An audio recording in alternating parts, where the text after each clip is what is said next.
if you use AI to replace you, you don't care about the other people. Perfection isn't usually why people listen to anything. In a world where QR codes kill kittens and customer service is an oxymoron, one podcast has set out to make things right. This is the Unpodcast. Do we talk? No, I don't. When do we talk? Not yet. Not yet. I took a course on podcasting. It says you talk on the show when after the intro. Famously after the intro. We're out of practice, folks. It's been a while. It's been 5 years, almost 5 years to the month, that we've been in your ears, in your homes, and in your hearts. I just assume people have been listening to the same episodes over and over and over. Yeah, the funny thing is, I looked at the metrics. Yeah. So obviously, we stopped doing the show when COVID hit, but the episodes are sitting there. It's one of the wonderful things about podcasting. Over the past 5 years, we've had 50,000 listens of the show, of the last episode. They just listen to the same episode over and over. Picturing people at a lake or on a mountain, just listening to the last episode, wondering when we're Did we do returning. a cliffhanger or something? I think something. So before we get moving into all the stuff we're going to talk about, we want to say hi to the 7, first of all. If you're listening and this is your first time on the show, just take a seat for a moment, okay? Just sit aside. We love you. Welcome. Brand new. This is a podcast. You'll figure this out. This is a podcast. But to the 7. And if you don't know what that means, it's okay. We're not talking to you right now. And we'll explain it in a moment. But to the 7 who knows what that means, hey. I assume there are about 45,000 of those. 45, yeah, thousand of those listens. Yeah, we want to say hey to the 7 and your support over the past 5 years. That many of you have messaged us, most of you in the kindest way possible, about asking about the show and if it would come back and when it would come back. What are you guys doing? Hey. Yeah, how you doing? What's up? Good. And it's most of you aren't passive aggressive, which was wonderful. And we just want to say thank you. Thank you for your support, for the time, because about the show, it's our show. So we don't answer to a network. We do the show when it works, that we want to do it, because if we can't put what we want into it, we don't want to put a show out. It's always been our way, even before pandemic hits or anything else. It's always been about making sure that we don't waste your time or ours in doing what we love, which is this show. For those that are new and wondering, the 7 is what we call, and affectionately our audience calls themselves, our audience, the 7. It's not because there's only 7 of them. We don't think. Well, there could be 6 at this point. I think we should go for upwards of 8 this time. Upwards of 8. Let's go upwards of 8. But 7, what's up? How you doing? Good. Thank you for all the support and the messages throughout all the time, because nothing has gone on in the past 5 years at all, even on a show level. So, at the point that one of the things I think also motivates us to do the show again is that we haven't weighed in on so many topics that are just so juicy out there right now. Return to office, AI, all these things we never even spoke of. Back in the day. We were just talking about intelligence back then. We weren't even... Not even artificially. No, not even that. Not even artificially. No. So new worlds. Right now, and also we're recording this right now. So we're going to get a couple stories that we want to talk about that kind of dovetail with AI, but most of our principles. But as we go, we do talk about one of our friends who is in LA. And we want to give a show, to say hey to everybody. We know multiple people there that have lost their homes. And it's been... it's unreal. But the one of the things is, it seems that every month we're having a once in a lifetime event happen, and this is the one that's happening right now, and it's absolutely tragic. And there's a lot of organizations and individuals that we talk to and have dealt with for it. So a shout out to a couple of them, one being Best Friends. Yeah, we were talking, I was in touch with Julie Castle, who's the CEO for Best Friends, and she's been on the road doing all kinds of fundraising, getting people out, helping animals, and also their team, because all of their workers were affected as well. Mm-hmm. Almost all companies that have employees there have been affected. And so, and also the mutual aid stories that are coming out of Los Angeles, people helping each other and getting out there, using spaces, a lot of artists and other companies opening up their spaces for sort of distribution centers where people can bring things and help each other out. And it's, really the look for the helpers. And if you can't find any to be the helper, to find what you have, if you have space, if you have resources, if you have just the ability to speak with people and check in on people, this is one of those times when it's really important to do that. So our love and our concern and our thoughts have been with LA and everyone there. and we're wishing everybody safety. Amen. So you have this world of the past 5 years, again, that we've been kind of off the radar and doing things. And one of the things that I got away from community of social media a bit. And I got a reminder recently of what it means on social media, because obviously you and I are, beside a dictionary definition of relationships can happen on social media, right? We're married, by the way. So 11 years this past December. What's up? How you all doing? But that they're real relationships. And you forget sometimes how it can affect people. Just a like, just a click, just a share, that there's an impact to that, because you forget it because of everything, and points hands wildly around at everything. I think especially as technology has made it easier to we used to talk about this with automation and with all of these things, and with AI has made it somewhat, sort of exponentially harder, is that, just the ability to be an authentic person reaching out and talking to someone has even more power. So I'm going to read you a quick post from a friend of the show's, Megan Harris. Megan did not know we were talking about her today. So shout out to Megan on LinkedIn. Okay, she posted something on LinkedIn recently, and I want to read that to you. And there's multiple reasons for it, not just my ego. Okay, so Megan posts, the year is starting out great when Scott Stratton likes a comment you wrote. It was a reply to an argument I've seen a lot. Software like spell check to some people is similar to AI, and this is false. Now, Megan she had commented originally on a post about, she was kind of saying her piece about AI, and somebody came back and said, look, it's just like spell check. We've had spell check forever. And she's like, are you, what? It's not the same thing. Automation is not AI, right? It's two different things. And I clicked like, I thought it was it came up my feed. I'm like, that. Yeah. I love that stance. So again, she wrote this and it said, similar to AI, this is false. Spell check, filtering, and software that enhance functionality and have for decades are assistive technology, not AI. The more people defend the usage of AI with false equivalencies, the more important it is to share accurate information. Anyone who has spoken to me in the past few years knows my stance on Gen AI. The benefits don't really outweigh the drawbacks, especially if you happen to work in the content production side of the house. I've seen it all work well for ideation, but nothing beats human innovation quite like, human work. Human work means more accurate design, leading to fewer review cycles and minimal to no typos, and less cleanup, since human designers are unlikely to leave behind random artifacts in designs or too many fingers in the case of human-like subjects. Human work means matching voice, tone, and intent for your brand because your content creators studied guidelines closely. Human work means the output matches the brief in a way no well-written prompt can create. To have someone I admire and whose podcast inspired my early days as a wee baby marketing copywriter acknowledge the importance of the human element means so much at this leg in my career. Here's to continuing to focus on human element of work and enhancing innovation in a way that avoids alienating the creative process. I love that. And I just liked her comment. And one of the things is I forgot what that does. Yeah. Right. And you get kind of busy and really busy looking at stuff like sharing big things and big things happening and huge things and amplifying. That's one of the things we've been focusing on for years, is instead of creating content, amplifying others' content, the things that we care about that are important. Yeah, mostly a lot of curation. Right? A lot of curation. Yeah, a lot of curation. A lot of job openings, a lot of just different type of things of where we want to be the catalyst and not necessarily creator of these things. But to then, like a comment, you forget how it affects people. And that was such a nice thing to feel. And here's what I'm getting at with that. The humanity is what makes us people. Yeah. And that emotion and that effect. And people talk about AI and how it can do, and you can match tone and emotion, except it's one thing it doesn't do, which is it's the symptom of the emotion you're seeing, not what created the emotion itself. And it's that emotion part. And I'm going to jump to another one here on LinkedIn as well. So Mark Horvath, who's a friend of ours and a friend of the show. Another person in LA as well, who we didn't mention earlier, so I'm glad we who runs Invisible People, a network we support, and it's to support the homeless.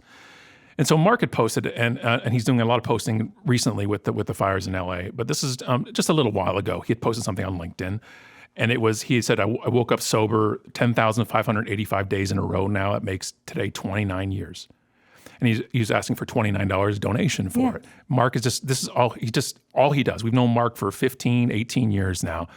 All he does is endlessly advocate and help for the homeless. And so he put a really personal post on there. I then shared it myself. So again, you're using your reach Yeah, to that's say, your hey, platform. this is what you using your this is what a relationship is. Yeah. This is social. I share it.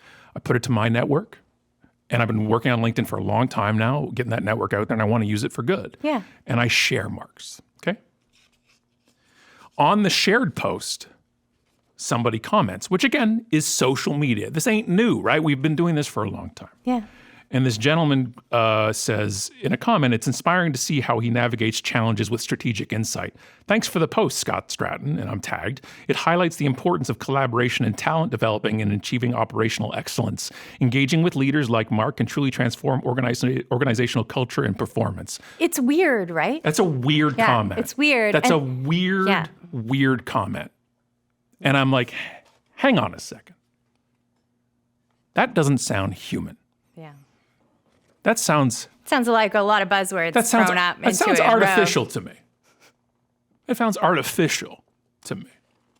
So I send this new connection of mine. Right. I won't name him, but his first name's Bruce. And he says, I write to him, hey, man, are you using AI to comment on my posts? And he wrote back, we use a combo of things, some AI, some VA, and some grit. Listen, you son of a... How like the grit. dare! The grit's amazing. How dare you use grit in this? A phrase my sports team, the Detroit Lions, are using right now with their run for the Super Bowl. I honestly think that we started the podcast again so you could talk about the Lions. 100%. By the way, I also just won the fantasy football pool. What's up? my You're looking at the God. champion. Look I'm at the surprised. champion right here, everybody. First time ever winning. Yeah, has anyone else at this table ever won before? That's the past is the past. No. Current No, champion, wait. fantasy football. You won. So now I get to get a second championship next year. That's my job. So this No, it's completely unreasonable. used AI to comment straight gibberish, straight made up word gibberish that we could have used on the show to comment. Now, people are sometimes wondering, well, why, Scott? Why would he do such a thing? Why comment when you're not even there? He's trying to have what we said multiple times. He's trying to have presence without being present. Why? Because he doesn't care about you.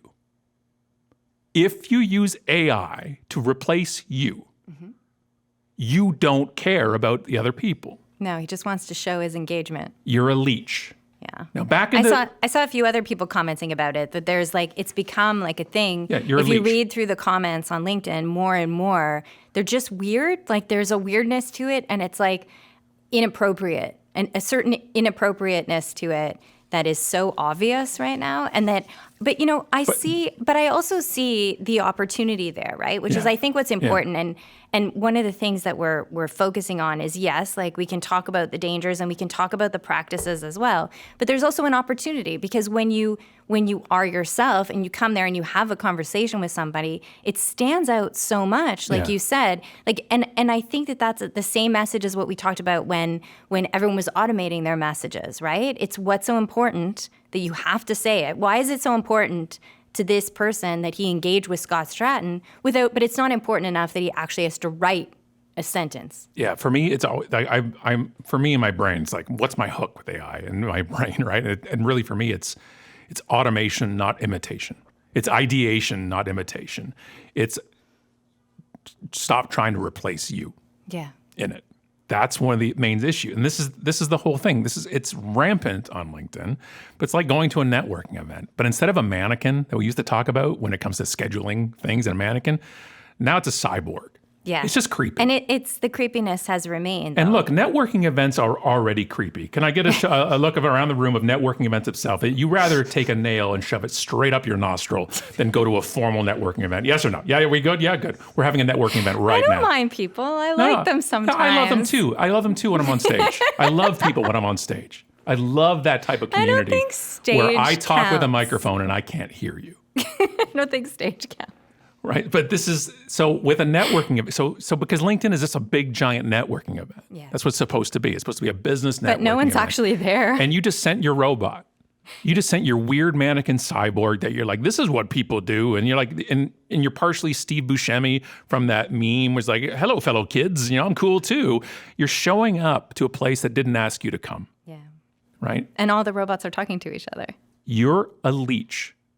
You're a parasite on the site. We used to have back in the BitTorrent days, obviously I don't do that anymore, wink, wink. But back in the BitTorrent days, you had two things. You had seeders and leechers, okay? Yep. The people who took and people who gave. Now, if you're both, that's the community. But most people are leechers, and that's you. If you're trying to use AI to replace you or your voice or something, you're just leeching off the people who are there present. And the problem is we also see it corporately. I see it so much now. Scott, it's AI. We're going to be AI. We're going to have AI here, and Scott, we actually don't need programmers. Yeah. Scott, we've actually, you know what? I'm saving 80% of my expenses now. I'm like, hang on a second. Your clients are using your company. Why don't they just use AI instead of your company? I definitely think for entrepreneurs particularly, we have to think about what parts of our job we're allowing to be taken over and why. My also thing is always about time, right? Because one of the things I hear a lot is time, right? You're busy, and especially with smaller businesses or any job, right? You're busy, and AI has given you a tool that allows you to do something faster. And which I understand 100%. I understand about time. I understand about time management. And there are certainly tasks that AI can do that save you time. But my concern is, what are you doing with the time that you're saving? That's what I want to know. Like when we have a new shiny thing or whatever the new technology or we're implementing a new plan, I think that's great. Saving time is wonderful. But then where are you investing the time that you saved? And so if your business is about relationships, which is what we talk about, and you're outsourcing your relationships to a computer, like to whatever you want to call it, a cyborg, AI, whatever, then what are you doing with that time? Are you going out to an in-person networking event, or is everything becoming that? Because at a certain point, you have to figure out like how you're prioritizing the precious amount of time that you have and where you think the most important jobs are. And I'm not sure people are getting it right, because it feels like we invest time in social media to get that sort of social pull, and then that's the thing you send the automation to. I never totally understood that part of it, because it seems like kind of the last thing that you want to automate. And and you take the relationship building out of the relationship, and if that's the thread of the web, but like that's their how you robot connect. is talking to your robot, so it's no relationship at all. To the point where it's almost everything's unusable at this point. You go to Google and AI is answering a question for you, and plus, it's like, how often do we search Google now? Oh my God, Google is unusable. We sound so old. I think that's the oldest thing I've ever said. And this is by the way, it's been 5 years. Unusable. I turned 50 in April. Unusable. And I did I know I was grumpy before, but now, my goodness, I'm grumpy at being grumpy right now. Like that's how grumpy I am at this point. And all the stuff coming, it's just, I just want to sit on my front porch and yell, you're ruining it. That's what I just want to yell to everybody. Like the internet. Like the thing is that we talked before coming on air about being, turning 50 and we're talking about video games. Like I've been playing video games since video games. Yeah. Right? We've been interneting since the internet. But wait, and also we were supposed to start the podcast like 6 months ago. That's true. And Scott was all excited. We're all excited to do the podcast. And this is what he says. He comes up to me. He's like, okay, there's this new video game. I just need to figure out, I don't understand why anyone likes it. It's #1 in the apps. I remember we were in the kitchen. He's like, before we work on the podcast, I just need to check out why this game, it's #1 in the App Store. Like, of course. It was nominated for Game of the Year. What was it like? Was it a month later I saw you again? Of course, she's referring to Balatro. Oh my gosh. This game. The card game that was nominated for Game of the Year. If Scott ever comes to you and says, I don't know, I need to figure out what's good about this game. Yeah, he figured it out. And 6 months later, we're starting the podcast. I started playing, I'm like, it's like an 8-bit card game with like a Joker deck, like Yu-Gi-Oh! And I'm like, I don't get it. And then 8 hours later, I'm still playing. I'm like, I don't understand what the draw is. I have 126 hours in Balatro at this point. Like it's obscene. So there you go. You can implement AI to do the podcast. So like you can have like AI do the podcast with me, and you can be playing your game. That's the point, right? But here you go. Now there's AI podcasts. Yeah, this made me a little sad. I saw that. I saw some people really freaking out about AI podcasts. They're like, they work really, which I understand. Like, you work 100%. hard on your podcast. Yeah. I mean, we don't, but somebody works hard on their podcast. And I'm just kidding. And, you work hard on your podcast, and then AI comes and can kind of formulate, like, especially if you're a topic. So, like, let's say our podcast was like, the song, like new music or something. And then, AI can make a podcast with hosts and the whole thing and samples. That was my Spotify Wrapped, was an AI podcast of my songs. Yeah. And I think, like, there's something there where you, as a creator, as an artist, as a writer, as a speaker, whatever your thing is as a business owner, have to recognize that you bring something to, like, that's the problem. You can technology yourself out of your confidence also of what you brought to the table. Like, perfection isn't usually why people listen to anything. Like, right.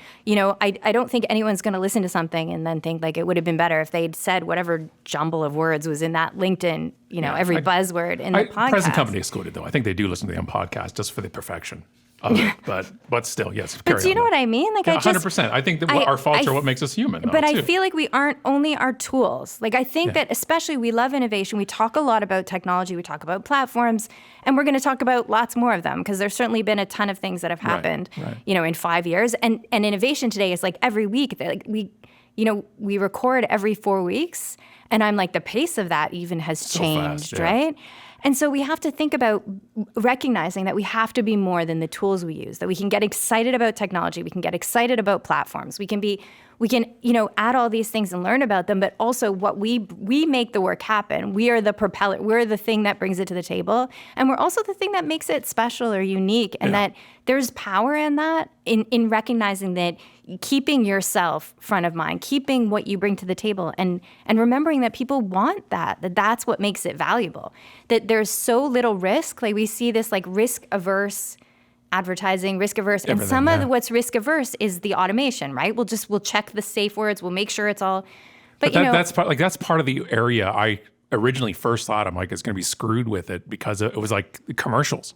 Yeah. Because they all have all this the same formulaic, almost to the point that I wanted to do on live a few months ago. It was going to be a live thing. I was going to play a 5-second of a corporate commercial, and the game show was going to be called, it was going to be Financial or Fornication. Oh, God. Right? So it's either going to be enlargement pills, it's going to be a Cialis commercial, or an investment commercial. This is what happens when you're downstairs playing that card game. But it's the same formula, right? And so you could put into something, hey, write me a script for this type of thing, and it's boom, boom, boom, boom, boom. If it's just formulaic. But that's what the statement is, right? He's like, Scott likes this, and this. I'm going to comment. Right. Everyone always thinks it's positive when you mention this, and so I'm just going to make a script, and it's just going to automatically put it out there. And when we never put, because think of the post Megan wrote that I read out to you, right? Then she was giddy that I clicked on like.